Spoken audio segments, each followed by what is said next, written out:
This program is designed to assist you to meet the standard required to pass the New Zealand practical driving test for the following class of licence: 1R, 1, 2, 3, 4, 5, 6R and 6. There are 15 lessons contained in this program. These lessons are designed to help you to eliminate the common faults and to assist you to meet the standard required to pass the test. If you are about to sit a practical test for one of the previously mentioned class of driver licence, it is important that you apply the correct methods highlighted in each lesson. So, you are ready to go for your practical driving test. Welcome to Driving Test Success. Throughout this program, we will show you what to focus on during the test so that you will be confident and relaxed on the big day. You will learn what the common mistakes are and how to avoid them. This program has been produced by a former driving testing officer who has witnessed why people most often fail their driving test. If you are aware of the problems, then you are able to rectify them. There are 3 results you can achieve for a driving test. They are pass, fail, or your test can be terminated. To pass a driving test, you need to obtain 80% or more. A failed test means there has been a repetition of one particular fault or an accumulation of a variety of faults. Obtaining less than 80% is a failed test. A terminated test means the immediate failure of the test. This can result from a serious breach of traffic law or unsafe driving practice. As we go through the lessons in this program, we will clarify what situations represent a fault and in what circumstances a test will be terminated. Like I said, if you are aware of the problems, you can address them. And that is what this program is all about. Before we move on to the lessons, let's have a look at what you are required to bring with you to your driving test. Press the checklist button on the main menu selection. The checklist will explain what is required from you to be eligible to sit the practical driving test. Checklist. To be eligible to sit the practical driving test, it is important that you comply with the following requirements. You must first of all bring a motor vehicle. Sounds silly to mention this, but occasionally people turn up expecting to have a vehicle supplied. This is not the case. Your vehicle must display a current warrant of fitness sticker. This also means the vehicle must be up to warrant of fitness standard. For example, good tyres. All brake lights working, including the top rear brake light, if fitted. All indicators working and all lenses are intact. It is wise to carry spare bulbs just in case. The horn must work. Windscreen washers and wipers need to operate satisfactorily. Your vehicle must display a current registration label. If your vehicle is a diesel, then a current road user charge label must be displayed. Make sure your vehicle is reasonably clean inside and out. Your windscreen must be clean enough to allow good visibility. You must bring your driver's licence. The testing officer will want to see this. Do not be more than 5 minutes late for the test. Finally, if you are about to sit a restricted test, you must display L plates in the front and back of the car or one on the back of a motorcycle. The colour and size of the L plate must also be correct. Here are the specifications. So there it is. Make sure all of the items mentioned are correct and you will be eligible to sit the test.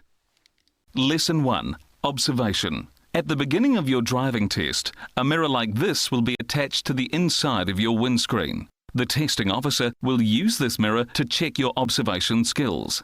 There are 3 important parts of observation that are vital for passing a driving test, and they are searching, mirror use, and head searching. You must know how to search correctly, when to use your mirrors, and when to head search.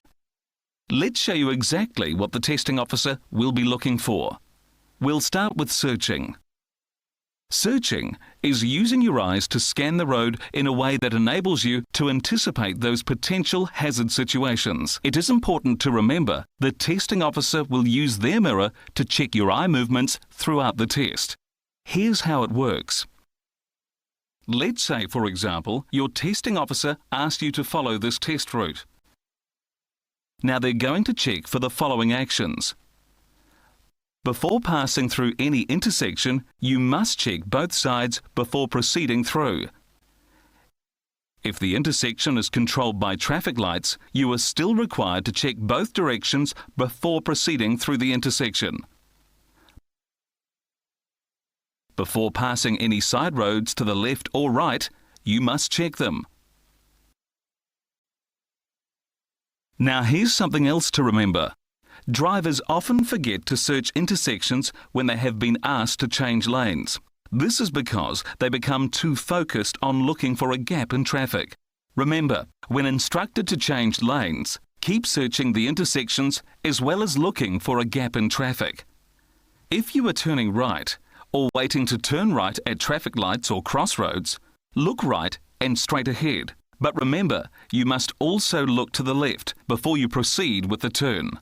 When passing through shopping areas, scan left and right, anticipating possible hazards constantly. Pedestrian crossing, same again. Scan both sides before passing through. Before turning left, check the right side and the centre of the intersection before you make the turn. At railway crossings, you must check both sides before proceeding over. In most cases, it will be necessary to reduce speed considerably to allow time to search both directions before crossing over. It is also wise to look underneath parked cars before passing. You may see children's feet in front of the cars waiting to run out in front of you. And finally, when practicing your observation skills, scan the road at least 12 seconds ahead. The further you scan ahead, the more time you will have to plan the correct course of action. Let's take a look from a different angle. Notice how the driver looks from side to side, scanning for possible hazards. It's important that you search in this manner throughout your driving test, especially in the areas we have highlighted. This will reassure the testing officer that you know how to search correctly. Okay, let's move on to mirror use. There's a very important part of mirror use that you must be aware of, which is you must use your mirrors before turning and after turning. This is required every time when making a left or right turn. Using your mirrors before turning enables you to observe traffic about to overtake you. It also improves reaction time. Also, using your mirrors before turning enables you to utilize your cover vehicles. Now, what is a cover vehicle? Well, it's easier to show you than try to explain it. Here is an example. You're the blue car wanting to turn left. In this example, you can't, as the green car has the right of way. However, in the second example, there is a red car travelling straight through the intersection. This is your cover vehicle. The red car stops the green car from proceeding, so you are free to make the turn. Okay, now that's fine, but why do we check the mirror after we've made the turn? Simply to check how your driving is affecting traffic flow, and again improves reaction time. Remember, use your mirrors before and after turning. That's what the testing officer will be looking for. Also, check your mirrors before and after leaving the curb, before and after changing lanes, before and after merging. Check your mirrors every 5 to 10 seconds when driving straight, and check your mirrors before returning to the curb. Okay, finally head searching. What is head searching? It is physically looking over your shoulder to check the blind spots. These are areas not covered by your mirrors. As you can see, your forward vision and your mirrors cover almost everything, but when it comes to safety, almost is not good enough. A head search will take the rest into account. You must head search in the direction that you intend moving toward. This means if you intend moving to the left, you must look over your left shoulder before moving across. If you intend moving to the right, you must look over your right shoulder before moving across. Now, there are certain situations when you must perform a head search during the driving test. Let's take a look at these situations. You must head search over your shoulder before leaving the curb. For example, indicate. Check your mirrors. Head search. Move away from the curb when safe, and check mirrors again after leaving the curb. You must head search before changing lanes. Again, indicate. Check your mirrors. Perform a head search and change lanes when safe. And check mirrors again after changing lanes. you must head search before merging with traffic. Again, indicate. Check your mirrors, head search and merge when safe, and check mirrors again after merging. Now you might be asking yourself this question: what if I am merging from the right-hand lane? Are you required to look over the left shoulder before merging? The answer is yes. Look over your left shoulder before merging from the right-hand lane. And finally, you must head search before pulling out of slow-moving or stationary traffic. Again, indicate, check mirrors, head search, and pull out when safe. If for any other reason you suspect traffic may exist alongside you, look over your shoulder to investigate the area before moving across. If you are physically unable to look over your shoulder to check blind spots, advise the testing officer and be confident before commencing with any manoeuvres. Remember, faults can build against you within a short space of time if you are not displaying correct observation techniques. Remember this: searching, mirror use, and head searching. Practice what we've covered and you won't have any problems. Lesson 2. Failing to give way. This is one of the most common reasons for failing a driving test. So what does this mean? Failing to give way is when you impede traffic flow. This means you are forcing traffic to slow down or alter course to avoid you. It also means stopping traffic that has the right of way from being able to proceed.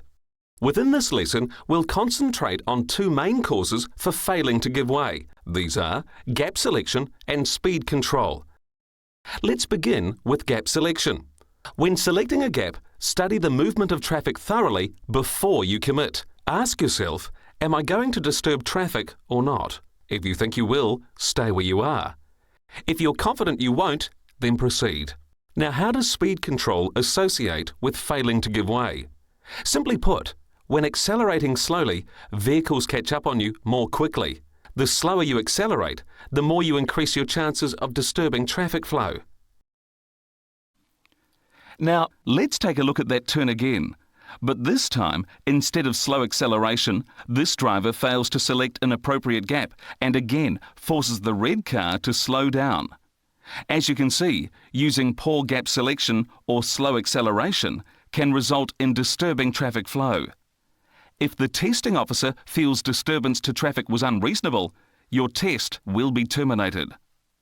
OK, if you have misjudged when selecting a gap, you have two options to avoid affecting traffic flow.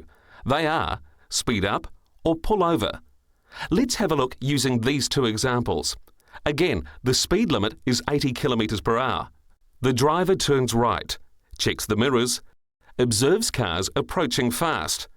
This time, the driver accelerates quickly to 80 km per hour to avoid affecting traffic flow. Simple, really. The other alternative is this. Again, the driver turns right, checks the mirrors, observes cars approaching fast.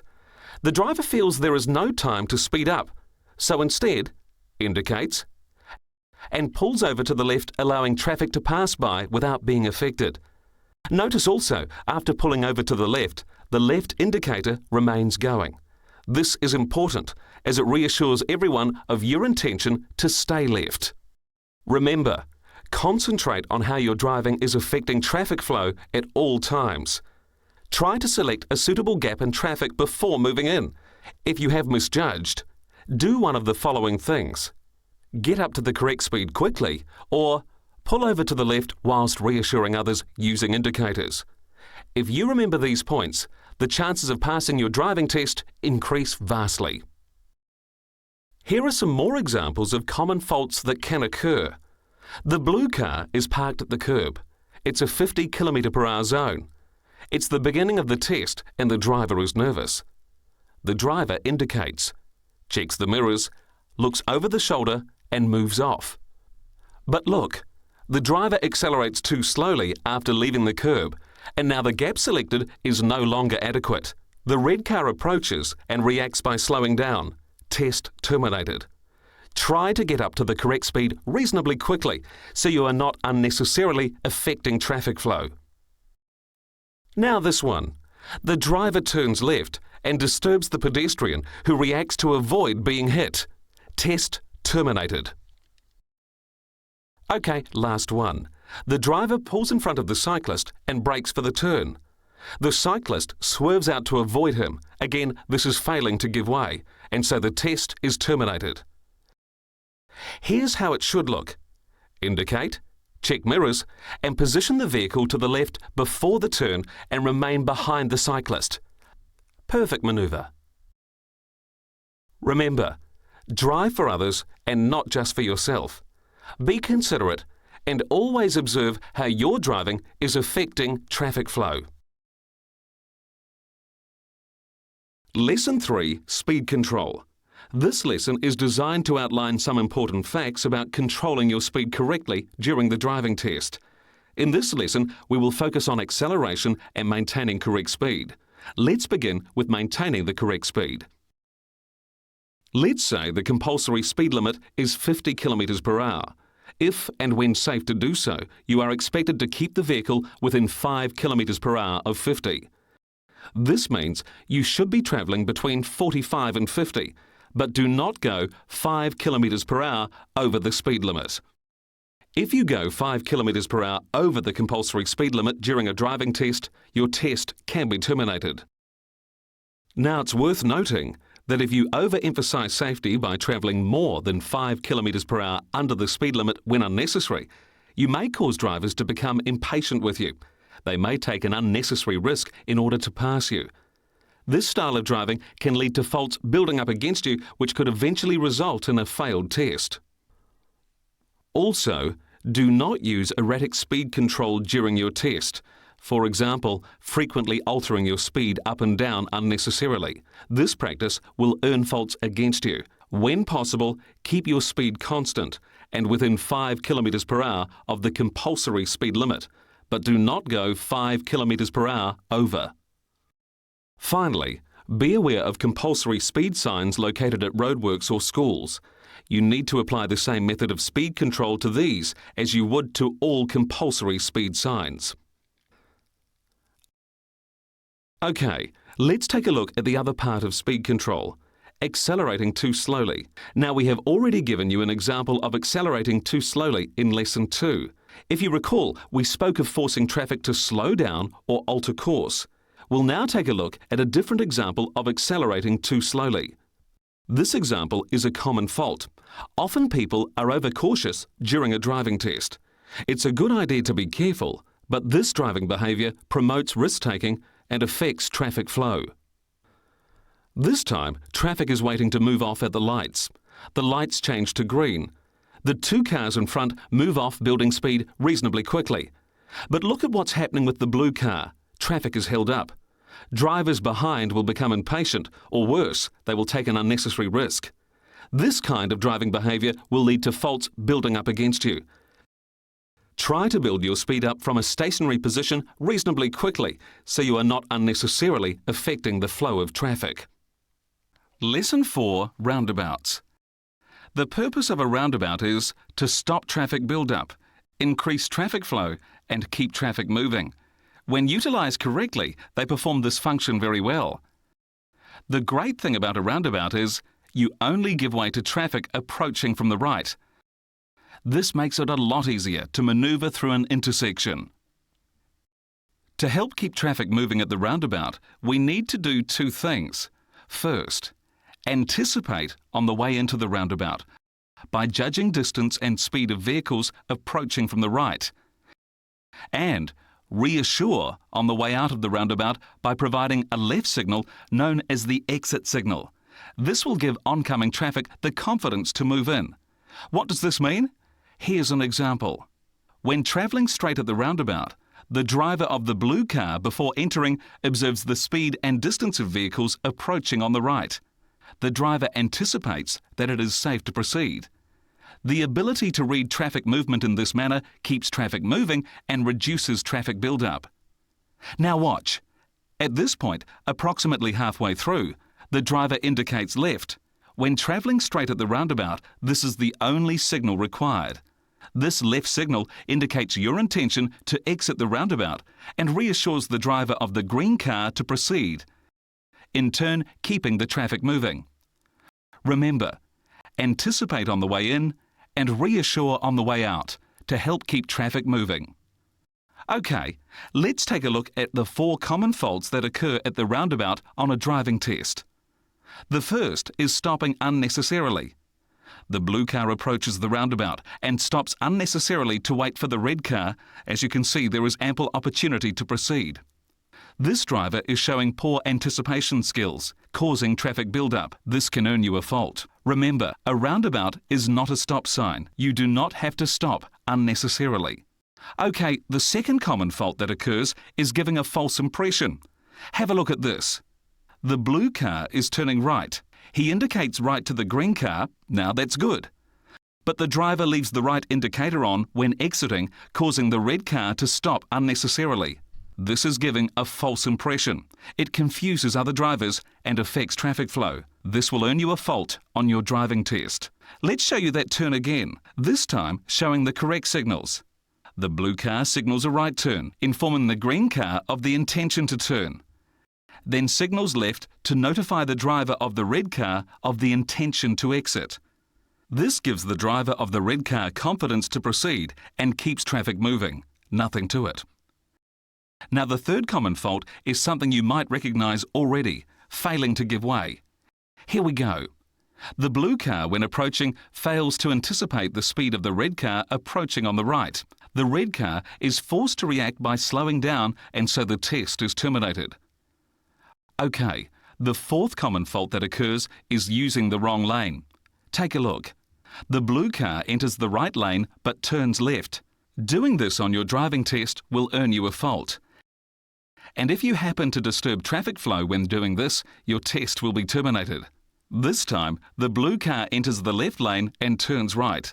Doing this on your driving test will earn you a fault. And again, if you happen to disturb the traffic flow when doing this, your test will be terminated. Now, to select the correct lane at the roundabout, there's a way to help you remember. It goes like this. Unless directed otherwise, always use the right lane for turning right or commencing U-turns. And always use the left lane for turning left. Now, the straight ahead lane can alternate between the left and right lane, or at times be located in both lanes. Follow the direction arrows on the road. They will indicate lanes allocated for going straight. Keep a lookout for them. As you can see at this roundabout, to go straight ahead, you need to be in the right-hand lane. Now, you might be asking yourself this question. What if there are no lanes at the roundabout and there is space for 2 vehicles to approach safely alongside one another? Where should I position the vehicle to go straight ahead? Well, let's take away the lanes at this roundabout and have a look. As you can see, with or without lanes, this same positioning method works well to keep traffic segregated and at the same time promotes traffic flow. Now, that's a lot to take in. I would suggest going back over it at some point, but before you do, remember these points. Roundabouts are designed to increase traffic flow, reduce traffic build-up and keep traffic moving. Remember to anticipate on the way in and reassure on the way out. Remember, never give false impressions and never disturb traffic flow when entering the roundabout. If there are lanes at the roundabout, use the right lane for turning right and commencing U-turns. Use the left lane when turning left and look for the direction arrows for lanes allocated for travelling straight. If there are no lanes at the roundabout and space for 2 vehicles to approach safely, this positioning method works well to keep traffic segregated and moving. Keep these points in mind and you'll be confident negotiating roundabouts on your test. Lesson 5, Flush Medians. A flush median is a road marking like this, designed to keep you out of traffic flow when turning and maintain traffic flow. There are 2 ways to use the flush median. The first is this. The blue car is turning right. Traffic is busy both ways. The driver observes a suitable gap and pulls out onto the flush median. He waits here until it is safe to merge into traffic. Easy as that. Let's show you the other way to use the flush median. This time, the blue car moves onto the flush median early, allowing plenty of time to reduce speed before turning right. This helps traffic behind to continue. OK, let's show you the common fault that occurs at the flush median on a driving test. The driver of the blue car intends turning right at the road ahead. Instead of reducing speed on the flush median, this driver reduces speed in front of traffic and enters the flush median late just before turning right. You can see traffic behind is affected. Doing this will earn you a fault. Now there is one other thing. If you do happen to go in late on a flush median, look over your shoulder for traffic beside you before you move across. Remember, the testing officer can award you a fault for not checking your blind spot. Remember, when possible, enter the flush median early to help traffic flow smoothly. Also, be aware of pedestrians, cyclists, other vehicles and raised islands before you enter onto the flush median. Finally, do not use the flush median as a lane for overtaking vehicles. Lesson 6. Turning bays. Turning bays are designed to keep you out of traffic flow when turning and to maintain traffic flow. As you can see from these pictures, they come in a variety of different designs. Look at this first one. It is a right turning bay with the familiar white diagonal lines. The next one is a left turning bay, and this one, a right turning bay incorporated with a flush median. And finally this one, a right turning bay situated as part of the island in the centre of the road. But no matter how different they may look, there is only one correct way to enter the turning bay, and that is, enter them early. Here's an example. The blue car is about to turn right. It moves across the diagonal lines early, allowing the time and space to reduce speed. You can see traffic behind proceeds uninterrupted. Using the turning bay late on a driving test will build faults against you. Here is an example. The driver of the blue car believes they can only use the gap at the end of the turning bay. You can see traffic behind is affected. There is also a risk to invite traffic alongside. This could make it difficult to enter the turning bay. The solution is simple. When possible, try to enter the turning bay early and keep traffic moving. Remember, it's the same with any turning bay. Enter early, correct. Enter late, fault. Enter early, correct. Enter late, fault. Enter early, correct. Enter late, fault. Now there is one other thing.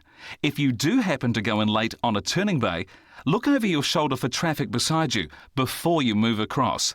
Remember, the testing officer can award you a fault for not checking your blind spot. Lesson 7. Turning right at an uncontrolled intersection. Many drivers have failed their test for not understanding the rule when turning right at the uncontrolled intersection. So let's give you the knowledge you need. First, what is an uncontrolled intersection?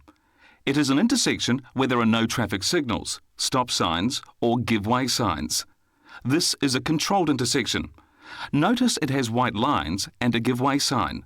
This intersection is controlled. And this is an uncontrolled intersection. As you can see, there are no controls at all. This is the one you need to be aware of. You need to know exactly what to do when you encounter this type of intersection. Let's show you.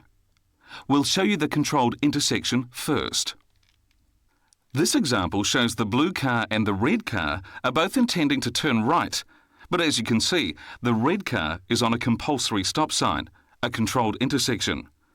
Therefore, the driver of the blue car has right of way and turns when safe to do so. Now this time, again both cars are turning right, but this time both cars are not controlled by any traffic light, give way or stop sign. So what do you do? Well, the rule is, when turning right at an uncontrolled intersection, you must give way to all right-turning vehicles coming from your right. In this case, the driver of the blue car gives way. This is because the red car is turning right and approaching from the right. The blue car has come to a complete stop, as this reassures the driver of the red car to proceed. The red car turns, and now the blue car can proceed when safe to do so. Now we're going to show you this one again, because there is an exception to this rule, and that is when you happen to have cover vehicles.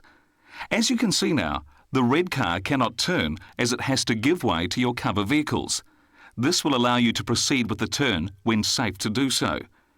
You can see why observation and planning is necessary. But wait, there's more. Take a look. Once again, both cars are turning right, and again the intersection is uncontrolled, but this time the intersection is incorporated with a flush median. You are the blue car, and you utilise the flush median early to keep traffic moving. You also observe the red car waiting to turn right at the uncontrolled intersection.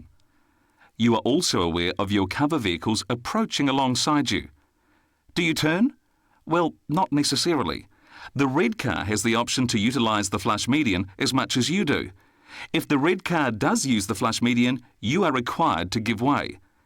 If the red car chooses not to use the flush median and decides to wait at the intersection to give way to your cover vehicles, then you can proceed with the turn when safe to do so.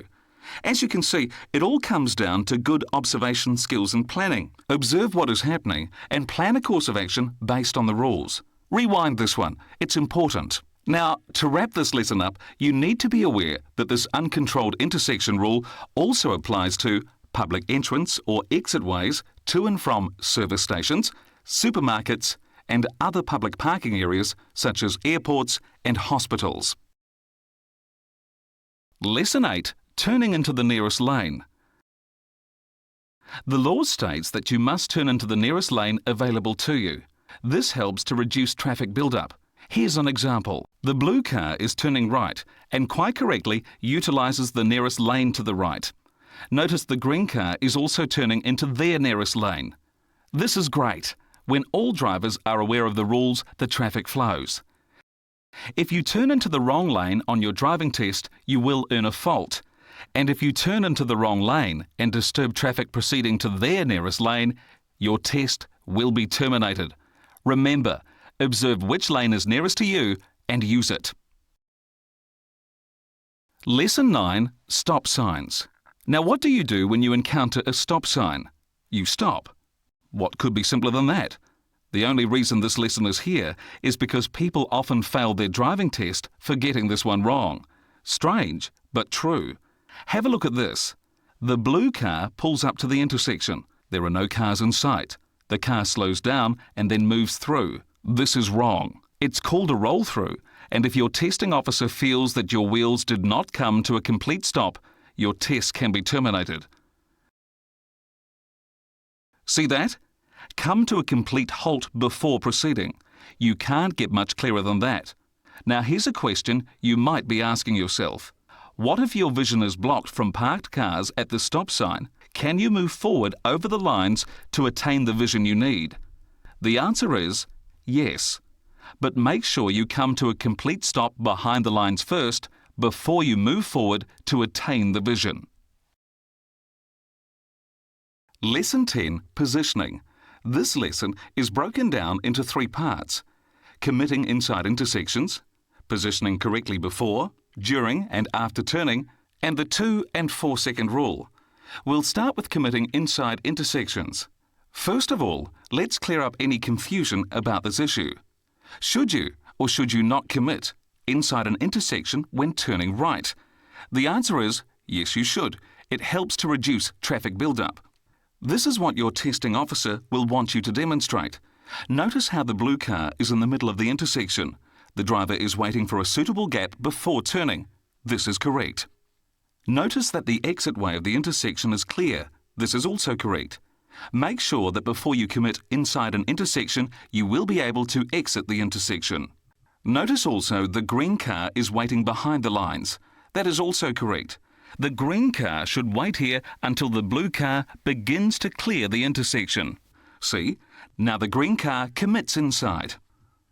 Remember, if the lights are green and the intersection and exit are clear, then proceed. Commit inside the intersection. If there is a car already committed inside the intersection, stay behind the lines. If the exit of the intersection is blocked, stay behind the lines. If you move into an intersection when your exit is blocked and the lights turn red and the exit is still blocked, your test can be terminated. OK, that's fine, but what if you are committed inside an intersection and the exit is clear and the lights turn red before you are safe to turn? That's a good question. The answer is you make the turn when safe to do so. You are committed inside the intersection, so it's OK to carry on with the manoeuvre. OK, last one. If you are waiting behind the lines at traffic lights and you move into the intersection on the amber light, your test will be terminated. Remember, if the lights are green, the intersection is clear, and the exit is clear, then proceed. Commit inside the intersection. OK, let's look at some examples of common mistakes made on a driving test for positioning the vehicle incorrectly. Take a look. The blue car turns early, cutting across the give-way line slightly. This will earn you a fault. If provided, use this gap between the centre line. It puts you in the optimum position for the turn and eliminates the fault. This example shows the blue car turning left from the centre position at the intersection. This will earn you a fault. That's better. Position to the left before turning left. It's far more considerate. This driver has turned way too early at this position, which has put him on the wrong side of the road at this position. In the testing officer's experience, this seems to happen more frequently when there are no road markings. But road markings or not, if you're on the wrong side of the road, it's test terminated. Retest and pay again. This time, the driver is about to make a left turn, but fails to position the vehicle left before the turn. Look at all the space on the left. This driver should be using it. Positioning in this manner is accepted if this was a large truck, but not a standard size motor vehicle. This will earn you a fault. Remember, when possible, position the vehicle left before turning left. This time, the driver negotiates a sharp bend and steers just over the no passing lines. This means test terminated. Pay again and reset the test. Entering a motorway at this position will earn you a fault and could seriously affect traffic flow. And if that happens, your test will be terminated. Now that's better. Using the on-ramp gets you up to speed before merging. Remember, consider how your positioning is affecting traffic flow at all times, and most importantly, do not cut corners. It is common on a driving test to be asked to pull over and stop on an expressway, and be asked to carry out a specific manoeuvre, such as a U-turn, or to merge back into the traffic flow. If you are asked to pull over to stop on an expressway, try to position the vehicle as far over to the left as possible. If you stop here, close to the white line, you are also close to the path of fast-moving traffic. This is a dangerous place for you. This position leaves very little room for error. You are definitely in harm's way. Now you see, that's better. The further you are from that white line, the safer you will be. OK, last one. The 2 and 4 second rule. This rule will ensure you are following other vehicles at the correct distance, no matter what speed you are travelling at. Following too close during a driving test will earn you faults, or worse, the testing officer could be encouraged to take control of the vehicle to prevent a possible collision. And if that happens, your test will be terminated. So remember, keep your distance. The correct timing is 2 seconds in normal conditions, and 4 seconds if the road is wet, slippery, or you're towing a trailer. Here's how it works. Watch the vehicle in front of you pass a landmark, such as a tree or pole, and as soon as it has passed that landmark, start counting like this. 1001, 1002. As you finish counting those 8 words, you should begin to pass the same landmark. If you have gone past the landmark and you are still counting, you are too close. Reduce your speed and repeat the process until the following distance is right. Lesson 11. Coasting. What is coasting? Coasting is when a vehicle is travelling out of gear. This occurs when you put your foot on the clutch, or take the car out of gear and place it in neutral when the vehicle is moving. If you travel out of gear well before stopping, or when travelling around a corner during a driving test, you will accumulate faults. By taking the vehicle out of gear when moving, you have no engine power to help slow the vehicle down. You are then relying solely on your brakes to slow the vehicle. This means you have less control. Coasting normally occurs in manual-operated vehicles, but there have been occasions when the testing officers have witnessed drivers of automatic transmission vehicles taking the car out of drive and placing it into neutral well before stopping or when cornering. If you are driving an automatic transmission vehicle, do not do this. Remember, do not travel out of gear well before stopping or when travelling around a corner. Let's look at coasting when travelling around a corner. We'll start by showing you the correct way. The driver is about to turn left. The driver considerately positions to the left before the turn and slows down using the brakes. And now, before the turn, changes into second gear and takes their foot off the clutch. The driver continues to negotiate the bend with the foot off the clutch. The driver is also in the correct gear before making the turn.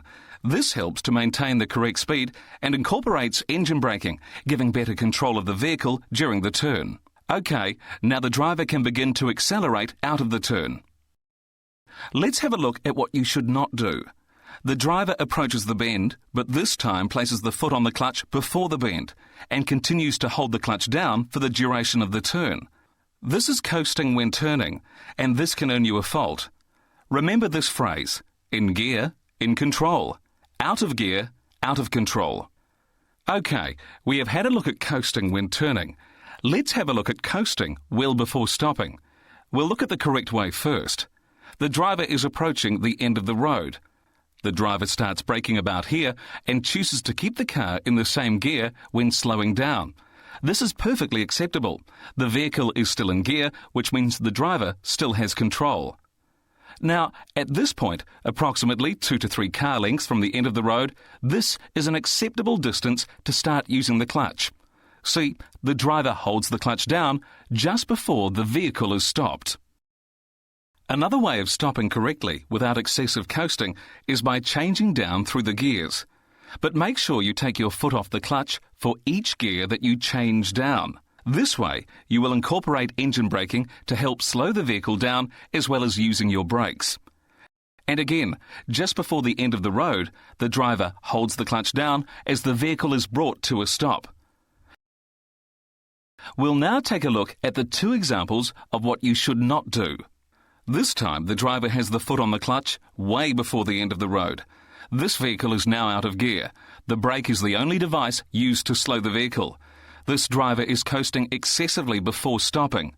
This can earn you a fault. Here is the second example.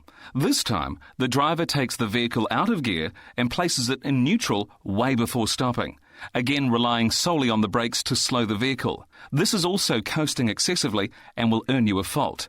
As you can imagine, the testing officer will not be impressed if he observes you coasting in this manner. Remember, in gear, in control; out of gear, out of control. Lesson 12, Changing Lanes. It sounds simple, but the fact is we often see this simple manoeuvre performed badly.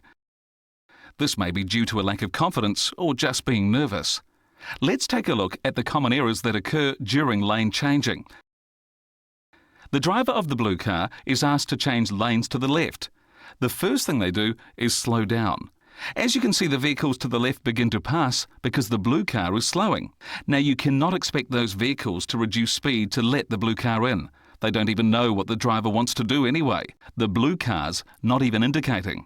Vehicles behind are now forced to slow down. They begin to get impatient and change lanes. This has further increased the problem, as they are making it more difficult for the driver to change lanes. This manoeuvre is definitely affecting traffic flow. Now the driver spends too much time looking over the left shoulder and begins to drift across the line. Now finally the blue car has a space. The driver indicates and moves at the same time. Where's the 3-second indication? This manoeuvre hasn't worked at all. The only thing they've achieved is faults against them. Let's take a look at the correct method. First, stay calm. When the testing officer asks you to change lanes, start indicating. It's okay to leave the indicator on as you look and wait for a gap. Notice that the blue car has not reduced speed as there is no need to. Also, traffic behind has not been affected. The driver checks the mirrors for a suitable gap as well as looking ahead to keep a steady course. The driver continues to check the mirrors until observing a suitable gap. Now the driver performs a head search to check the blind spot and, when clear and safe, proceeds with the lane change. Finally, the driver checks the mirrors again after the lane change. Here's that sequence of events again. Reassure other traffic using the indicators. Keep your speed constant if it's safe to do so. Look ahead and check mirrors until you find a suitable gap. Head search to check blind spots, then change lanes when safe. And finally, check mirrors again after the lane change. Remember, stay calm and keep the sequence in mind and you won't have any problems. Lesson 13, hands on the wheel. Having both hands on the steering wheel gives you much better control. It's as simple as that.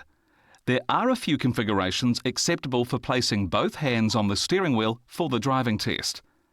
The first is like 10 minutes to 2 on the clock face. This configuration gives you maximum control and is most probably your best option. The 9 to 3 configuration is also perfectly acceptable. Now you might feel more comfortable having your hands lower down like this. But bear in mind, if this affects the way you are turning or positioning the vehicle during the test, you will gather faults. It's best to stick to the conventional approach. Take the 10 to 2 method. It's the safest bet. Now here's a couple of questions you might be asking yourself. Am I allowed to cross my hands over on the steering wheel when turning, or do I have to feed the steering wheel through my hands? The answer is, both are perfectly acceptable. And finally, is one-hand steering accepted during the driving test? The answer, yes, but not for those sitting the restricted driving test. This is because you have less experience behind the wheel. Steering with one hand during a restricted test will lead to faults building up against you. Lesson 14, braking. The common fault associated when braking on a driving test is braking late. Braking late is an indication of poor observation and planning. Here's an example. There is traffic ahead waiting at the lights. The driver of this vehicle approaches the traffic and reduces speed late and brakes hard at the last minute. Doing this on a driving test will build faults against you. Or worse, braking in this manner could encourage the testing officer to take control of the vehicle. For example, pulling the handbrake on to avoid a possible incident. If this happens, your test will be terminated. Remember, throughout your driving test, your braking should be progressive, moderate and smooth. Now here's a question you might be asking yourself. When stopped behind vehicles, should I be able to see their back tyres? The answer is yes. Lesson 15, manoeuvres. We often find that when people are asked to perform a specific manoeuvre on their driving test, like a 3-point turn or a parallel park, they become anxious and mistakes are made unnecessarily. Remember, stay calm and concentrate because a lot of points can build up against you within a very short space of time. Let's have a look at how those points can build up. Now let's say the testing officer asks you to stop beside the green car and perform a parallel park. For one reason or other, you panic. Maybe you start to worry about getting all the angles right. Suddenly, your concentration is affected and you forget the simple things. You can forget to indicate as you pull over. Now that's a fault. You can forget to look in the mirror before pulling over. 2 faults. No indication to stay left or to reverse. That's another fault. Forgetting to look over your left and right shoulder to check blind spots before reversing, that could be 4 faults already. OK, the actual park was good, but because of losses of concentration, you could have received 4 points against you. Make that 5 points. You forget to indicate before leaving the curb. And no head search before leaving the curb, that's 6 points. Finally, not checking mirrors after leaving the curb, that can be 7 points against you in the one manoeuvre. So what's the conclusion here? Well, you performed the parallel park well enough, but you forgot the basics. Indication, mirrors and head searching. Most likely, it could be a failed test. As you can see, it doesn't take long to accumulate faults if you let your concentration slip. In fact, you could have performed a perfect test before the manoeuvre and then failed the test because of it. Let's have a look at the correct way. Here we go. We're pulling over to the left. Therefore, indicate to reassure others of your intentions and check the mirrors before pulling in. When you are stopped next to the green car, you can leave the left indicator on, or you can use the hazard warning lights when reversing. Either one is fine. You then check the mirrors to find a suitable gap, then perform a head search over the left and right shoulders to check blind spots. When clear and safe, proceed with the park. And remember, after you have completed the manoeuvre, don't forget to indicate. Check the mirrors, then head search to check blind spots before you pull away from the curb. And finally, check mirrors again after leaving the curb. Now there is a formula you can use to get the angles right for the parallel park. Here's how it works. when you pull over to stop next to a vehicle, try to stop about half a metre apart. Make sure the back of both cars are in line with each other. Now bring the front of the car out to the 1 o'clock position and straighten the wheels just before you stop. Now reverse the vehicle straight back until the front left corner of your car is in line with the back right corner of the parked car.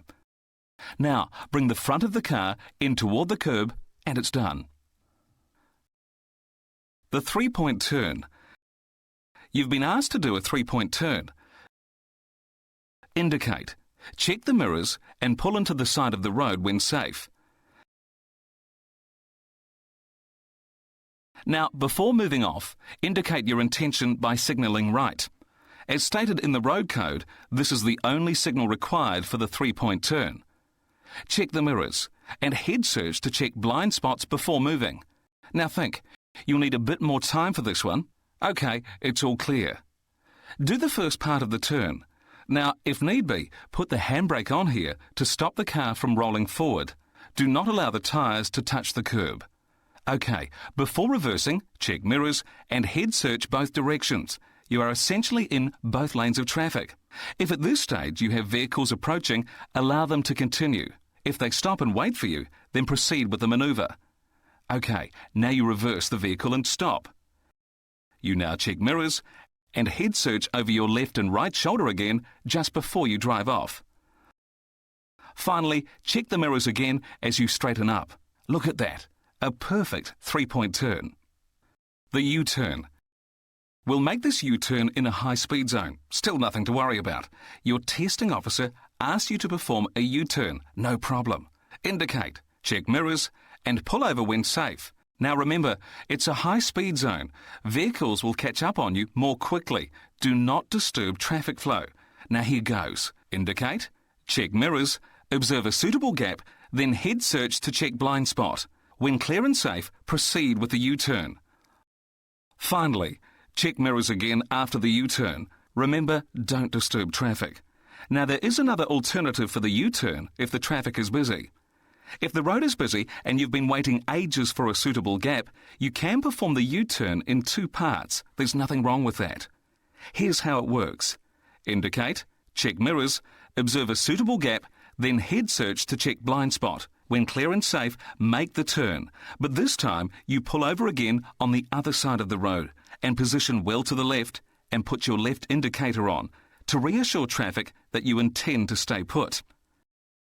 Now, when you observe another suitable gap in traffic, indicate, check mirrors, then head search to check blind spots and move off when safe. And finally, check mirrors again after leaving the curb. Look at that, a perfect 2-part U-turn, never once disturbing traffic flow. The full licence test. There are 3 parts to the full licence test. Part 1 is a general observation of your driving skills lasting approximately 10 minutes. During that time, you will be tested on searching, mirror use, head searching, signal use, braking, speed control, positioning and gap selection. Now you only go on to complete parts 2 and 3 of the full licence test if you are successful in part 1. You will need to obtain 80% to pass part 1. To assist you in passing the 3 parts of the full licence test, it's important to apply the correct methods highlighted in Lessons 1 through to Lesson 15 of this DVD. These lessons are designed to help you to eliminate the common faults and to assist you to meet the standard required to pass the test. OK, now let's have a look at Part 2 of the full licence test. This part of the test requires you to remember hazards. You will be required to remember the direction of moving and potentially moving hazards. What does this mean? Have a look at this. On several occasions, just before approaching an intersection, the testing officer will ask you to remember the direction of moving and potentially moving hazards. Let's give you an example using this intersection. You are the driver of the blue car. You have just been asked to remember the hazards. The moving hazards to remember here are the pedestrians on the left and cars approaching from the left, right and behind. The potentially moving hazard to remember is the man at the wheel of the parked car on the opposite side of the road to the left. That driver could potentially move away from the curb and be a hazard to you. It's important that you remember the direction of these hazards. Now, when you have safely manoeuvred to the other side of the intersection, you will be asked to pull over and stop to recall those hazards. The testing officer will ask you to describe what you saw at that intersection, and if your memory serves you well, you should respond by saying, "I saw pedestrians on the left, cars on the left, right and behind me, and a man in the car parked on the opposite side of the road to the left." So there it is. This hazard detection exercise will occur several times at a variety of intersections before moving on to Part 3. For the final part of the full licence test, you will be required to give short commentaries while driving.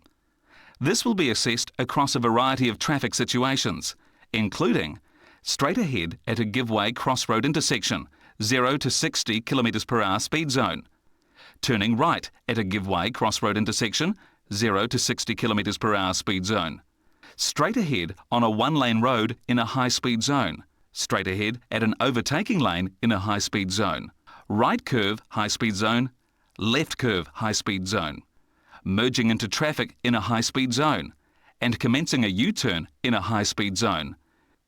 During these traffic situations, you are required to describe what hazards you see, what actions are you taking regarding those hazards, and what road markings, signs and controls you see. Here's how it works. The following examples will demonstrate what is required from you when making commentaries at these traffic situations. Listen carefully to the comments made in each of the following situations. Approaching a give-way controlled intersection. Reducing speed, checking mirrors, nothing behind. Pedestrians on the left and right. Parked cars and driveways to be aware of. Vehicles approaching from left and right. My vision is blocked on the right from parked cars. Moving forward slightly to attain vision. Car on the other side of the intersection going straight. Checking mirrors again, vehicle now approaching behind. Suitable gap coming up, moving away now. Oncoming vehicle. Cyclist on the right, parked cars and driveways to be aware of. Approaching a give-way controlled intersection. Reducing speed, indicating right, checking mirrors, vehicle behind me. Positioning to the right before the turn. Parked cars and driveways to be aware of. Vehicles approaching from the left, car on the other side of the intersection turning left. Checking mirrors, still a car behind me. I have a suitable gap now, moving away.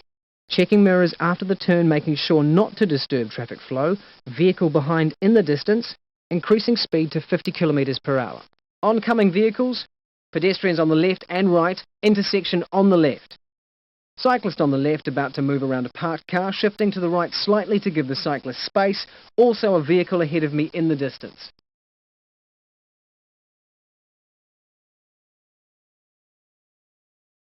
Speed limit is 80 km/h. Checking mirrors, no vehicles behind. No stopping sign on the left, oncoming car, 80 km speed sign on the left. Checking speed steady at 80 km.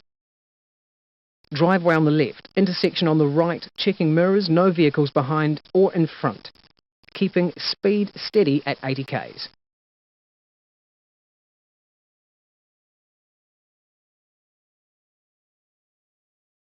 Speed limit is 100 km/h. Checking mirrors.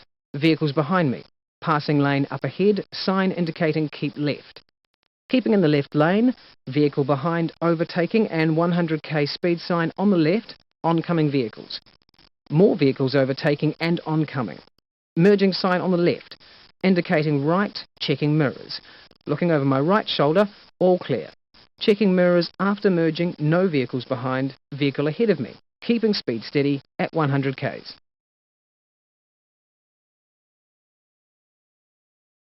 The road curves to the right up ahead.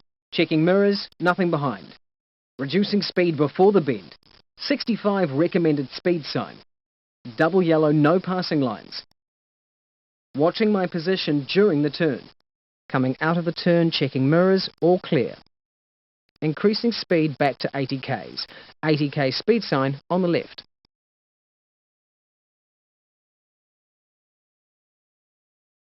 The road curves to the left up ahead. Checking mirrors, vehicle behind. Reducing speed before the bend. 65 recommended speed sign, oncoming car. Double yellow, no passing lines, watching my position during the turn. Cyclist on the right. Coming out of the turn, checking mirrors, vehicle behind me. Increasing speed back to 80 k's. Vehicle ahead of me, no stopping sign on the left, 80 k speed sign on the left. Keeping speed steady at 80 k's.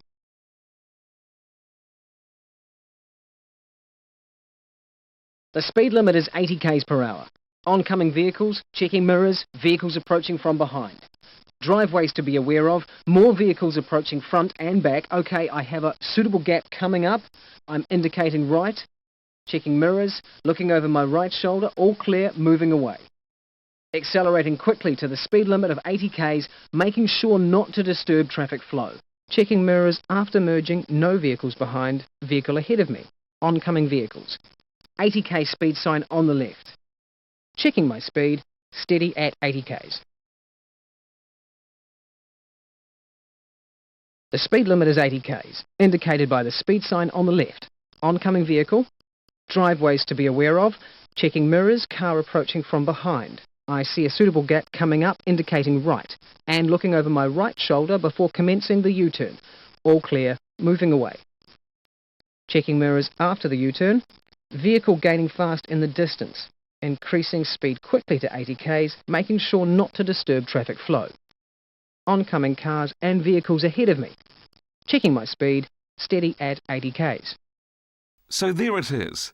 The testing officer will let you know when to start and stop your commentary.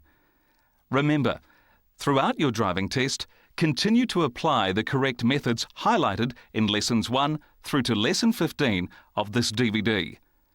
All the best for your full licence test. To obtain either Class 2, 3, 4, 5 or 6, you will be tested on searching, mirror use, head searching, signal use, braking, speed control, positioning and gap selection. To assist you to pass the practical driving test, for any one of the previously mentioned class of driver licence, it is important that you apply the correct methods highlighted in Lessons 1 through to Lesson 15 of this DVD. These lessons are designed to help you to eliminate the common faults and to assist you to meet the standard required to pass the test. All the best for your driving test. The Restricted Driving Test. The Restricted Driving Test is an assessment of your driving skills lasting approximately 20 minutes. During those 20 minutes, you will be tested on searching, mirror use, head searching, signal use, braking, speed control, positioning and gap selection. You will need to attain 80% to pass the test. To assist you to pass the restricted test, it's important that you apply the correct methods highlighted in Lessons 1 through to Lesson 15 of this DVD. These lessons are designed to help you to eliminate the common faults and to assist you to meet the standard required to pass the test.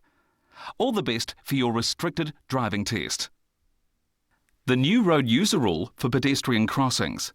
On the 27th of February 2005, a new road user rule took effect regarding your obligations to give way at pedestrian crossings. Let's take a look at this new rule and how it will affect you. You must give way to pedestrians and to riders of wheeled recreational devices or mobility devices that proceed onto the crossing from both sides. The only exception to this rule is when the crossing is divided by a raised traffic island. If the crossing is divided by a raised traffic island, you only give way to your side of the crossing. OK, let's take a look at some other situations to be aware of. A driver must not enter the crossing if the exit way is blocked by stationary traffic. Before exiting or entering a driveway, give way to pedestrians and riders of wheeled devices on the footpath. Before turning left or right at traffic lights, give way to both sides of the crossing unless the crossing is divided by a raised traffic island, in which case you give way to your side only. As you can see from this picture, not all intersections have crossings available for pedestrians. But if pedestrians are making their way across, allow them to continue with their progress.